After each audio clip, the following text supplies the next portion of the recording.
प्यारे दोस्तों, आज की इस वीडियो में हम आपको बताने वाले हैं मुसलमानों का एक ऐसा फिरका जिसके बारे में और जिसके तौर तरीकों के बारे में जानकर आप खुद हैरान हो जाएंगे। दोस्तों, आज हम बात करने वाले हैं स्माइली मुसलमानों के बारे में। स्माइली मुस्लिम समुदाय के लोग 25 से अधिक अलग अलग देशों में रहते हैं। ये समुदाय Afghanistan, Pakistan, India, Africa, Middle East, Europe, उत्तर अमेरिका और ऑस्ट्रेलिया में रहते हैं। इस वक्त पूरी दुनिया में स्माइली मुस्लिम समुदाय के लोगों की जनसंख्या 1.5 करोड़ के करीब है।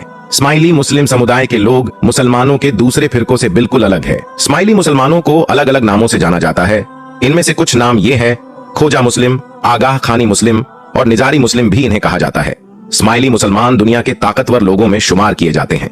प्यारे दोस्तों, अब यहाँ पर सवाल ये पैदा होता है कि आखिर ये फिरका वजूद में कैसे आया और किस तरह से ये दूसरे मुसलमानों से बिल्कुल अलग है, और इनके पास ऐसा क्या है कि आज इनको दुनिया के ताकतवर लोगों में शुमार किया जाता है। ये फिरका कैसे वजूद में आया, हम इस वीडियो में आखिर में बात करेंगे। उससे पहले हम जान लेते हैं कि आखिर इस तरह की मुट्ठी भर इस्माइली मुसलमानों ने ऐसा क्या किया है कि इनको दुनिया के ताकतवर लोगों में शुमार किया जाने लगा है। दोस्तों, स्माइली मुस्लिम की अपने सिस्टम को चलाने के लिए बाकायदा उनकी अपनी एक अंदरूनी सरकार है। एक सिस्टमैटिक सरकार की तरह उनके अंदर मंत्रालय भी होते हैं और फिर मंत्रालयों के अंतर्गत छोटे छोटे विभाग यानी डिपार्टमेंट्स भी होते हैं। सभी डिपार्टमेंट अपने अपने इलाकों में ग्रामीण स्तर तक चाक चौबंद होकर काम करते हैं। इनके यहाँ इमाम के उसूल को स्ट्रिक्टली फॉलो किया जाता है, जिसमें इनके मौजूदा इमाम ने कहा है कि हमें मजहबी और दुनियावी दोनों स्तर पर मजबूत होना है। हमारी हमेशा यही कोशिश रहना चाहिए कि हमारा समाज दुनिया के दूसरे समुदायों के साथ कदम से कदम मिलाकर चले। स्माइली मुसलमानों के इमाम शाह करीम आगाह खान ने इस बात पर खास जोर दिया है कि उनके समुदाय के लोग अंग्रेजी बोलना सीखे, खूब पढ़ाई करें और बिजनेस में हमेशा आगे रहे और साथ ही साथ मॉडर्नाइजेशन को भी अपनाएं। स्माइली मुसलमानों के मौजूदा इमाम का कहना है कि मजहबी नियमों का शक्ति से पालन करते हुए मॉडर्न वैल्यूज को भी जरूर अपनाना है। आधुनिक शिक्षा को हर कीमत पर हासिल करना है। वक्त के चलते लिविंग स्टाइल और नियम और कानून में बदलाव भी करना है। राजनीति और विवादित बयानों से बिल्कुल दूर रहना है। सिर्फ अपने मजहब, पढ़ाई और बिजनेस पर फोकस करना है। ये सभी आगाह खानी स्माइली मुसलमान समुदाय की पहचान है। इससे कोई भी व्यक्ति पीछे नहीं हट सकता है। दोस्तों, अंदरूनी तौर पर स्माइली मुसलमानों के आधुनिक विकास के लिए उनके अलग अलग विभाग होते हैं, जैसे कि housing, culture, health, education, youth and sports.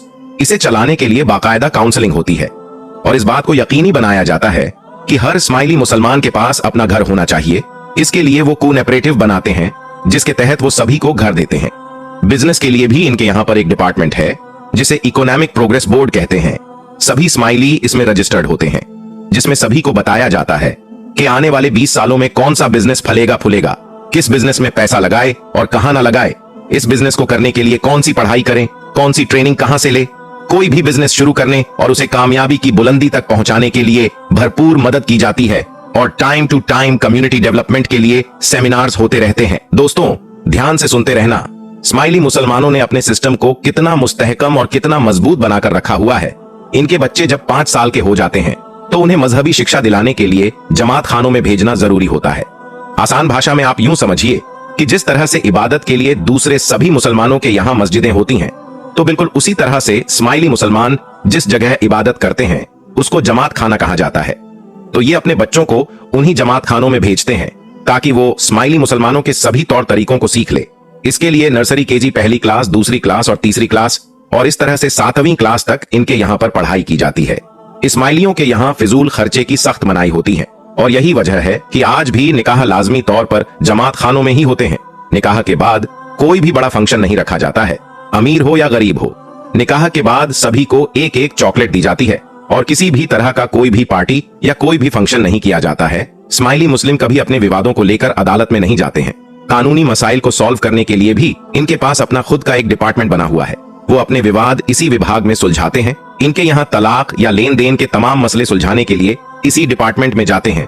पूरी दुनिया में स्माइली मुसलमान आगाह खान डेवलपमेंट नेटवर्क फाउंडेशन के लिए बहुत सारे सोशल वेलफेयर के काम करते रहते हैं। बस्तियां बसाते हैं, डैम बनाते हैं, सड़कें बनाते हैं, विकास के कार्य भी करते हैं और साथ ही साथ ऐतिहासिक इमारतों की मरम्मत भी करते हैं। तो दोस्तों, ये थे स्माइली मुसलमानों के कुछ उसूल जिनकी वजह से इनका एक ताकतवर गिरोह शुमार किया जाता है। दोस्तों, अब बात कर ली जाए कि स्माइली मुसलमान दूसरे मुसलमानों से कैसे अलग होते हैं। प्यारे दोस्तों, स्माइली मुसलमान रमजान के रोजों को नहीं मानते। उनका मानना है कि साल के 365 दिन खुदा के लिए ही होते हैं। खुदा के लिए सिर्फ एक ही महीना क्यों रोजा, आप कभी भी रख सकते हैं।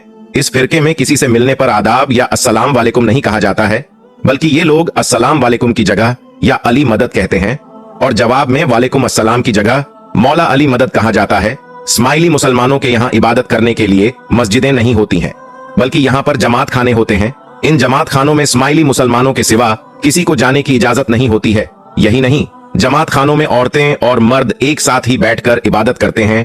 स्माइलियों के यहाँ नमाज नाम की कोई चीज नहीं होती है, बल्कि ये लोग 5 वक्त की नमाज की जगह 3 वक्त की दुआ करते हैं। सुबह, दोपहर और शाम। सुबह 5 बजे और शाम को 7 बजे दुआ करते हैं, और शाम को 2 दुआएं एक साथ होती है, जिसमें एक दुआ दोपहर वाली शामिल होती है। यानी कि दोपहर और शाम की दोनों दुआएं ये लोग एक साथ ही करते हैं, और वो इसलिए क्योंकि दोपहर का वक्त काम धंधे पर लगने का होता है। इसी टाइम पर मीटिंग होती है। कॉलेज और स्कूल का वक्त भी होता है। किसी का भी दुनियावी कोई काम ना रुके, वो तरक्की कर सके, इसीलिए दोपहर की जगह शाम को ही एक ही वक्त में दुआएं की जाती है। इनका मानना यह है कि दुनिया को एक साथ लेकर चलने की हिदायत होती है, इसलिए वो ऐसा करते हैं कि 2 दुआएं शाम को एक साथ ही करते हैं। अगर बात नमाज की जाए तो नमाज घर के बाहर, पार्क, पहाड़, जंगल, बस, ट्रेन और जहां पाक साफ जगह मिल जाए वहां पर अदा की जा सकती है। लेकिन स्माइली मुसलमानों की दुआ सिर्फ और सिर्फ जमात खाने में की जा सकती है, कहीं और पर नहीं की जा सकती। स्माइली मुस्लिम एक ऐसा समुदाय है कि जिनके यहाँ पर इमाम का कहा आखिरी कहाँ है। कुरान की तफसीर को ये इमाम के जरिए ही मानते हैं। इमाम का संदेश उनके लिए अल्लाह का संदेश होता है। इस्माइलियों के यहाँ ना तो कोई हज करता है और ना ही जुम्मा को ये मानते हैं। इनके यहाँ बुर्का और जालीदार टोपी भी नहीं पहनी जाती है। दोस्तों, अब बात कर लेते हैं इस फिरके के वजूद में आने की। दोस्तों, जैसा कि हम सभी जानते हैं कि मुसलमान बड़े पैमाने पर 2 ही फिरकों में बटा हुआ है। एक है सुन्नी और दूसरा शिया। शिया हजरात दलील के तौर पर एक हदीस को बयान करते हैं, जिसका मतलब यह है कि मक्का और मदीना के बीच गदीर के मैदान में हजरत मोहम्मद मुस्तफा सल्लल्लाहु ताला अलैहि वसल्लम ने हजरत अली रज़ियल्लाहु ताला अन्हु का हाथ पकड़कर उन्हें अपने जानशीन होने का ऐलान किया था। आपने कहा था कि मैं तुम्हें कुरान और अपना वारिस दे रहा हूँ। इसके बाद से ही मुसलमानों में 2 फिरके बन गए, एक सुन्नी और एक शिया।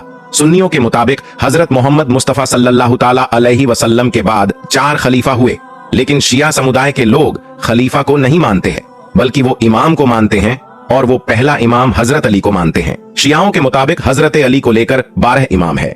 फिर शियाओं में भी 2 बड़े फिरके हुए हैं, एक है इस्ना अशरी और दूसरा है स्माइली मुस्लिम, जिनको आगाह खानी या खोजा मुस्लिम भी कहा जाता है। 5 इमाम तक तो ये दोनों शिया फिरके एक ही थे। फिर छठे इमाम हजरत इमाम जाफर सादिक रज़ियल्लाहु ताला अन्हु के बाद इन दोनों गुटों में विवाद शुरू हुआ। ये विवाद हजरत इमाम सादिक के बड़े बेटे इस्माइल बिन जाफर और दूसरे बेटे मूसा काजिम के इमामत को लेकर हुआ था। जिन लोगों ने हजरत इमाम जाफर सादिक के बड़े बेटे हजरत इस्माइल बिन जाफर को अपना इमाम माना, वो इस्माइली मुस्लिम कहलाए, और जिन्होंने छोटे बेटे मूसा काजिम को अपना इमाम माना, वो इस्ना अशरी कहलाए। इस्ना अशरी फिरका ही 12 इमाम को मानता है। आप सल्लल्लाहु ताला अलैहि वसल्लम की इस दुनिया से पर्दा फरमाने के बाद सुन्नियों ने हजरत अबू बकर सिद्दीक को अपना खलीफा माना, उसके बाद खलीफा उमर, फिर खलीफा उस्मान और आखिर में शेर खुदा हजरत अली को खलीफा माना। सुन्नियों के मुताबिक ये चारों के चारों खलीफा कहलाए। तो प्यारे दोस्तों, हम उम्मीद करते हैं कि आपको आज की इस वीडियो में मुसलमानों के एक अजीब फिरके के बारे में पता चला होगा, जिसको स्माइली समुदाय या स्माइली मुसलमान कहा जाता है। खोजा मुसलमान या आगाह खानी मुसलमान भी इन्हें कहा जाता है। तो हम उम्मीद करते हैं कि आपको आज की ये मालूमात बेहद पसंद आई होगी और आपको इस वीडियो से बहुत कुछ सीखने को मिला होगा। तो हम मिलते हैं अगली वीडियो में, तब तक के लिए अस्सलाम वालेकुम।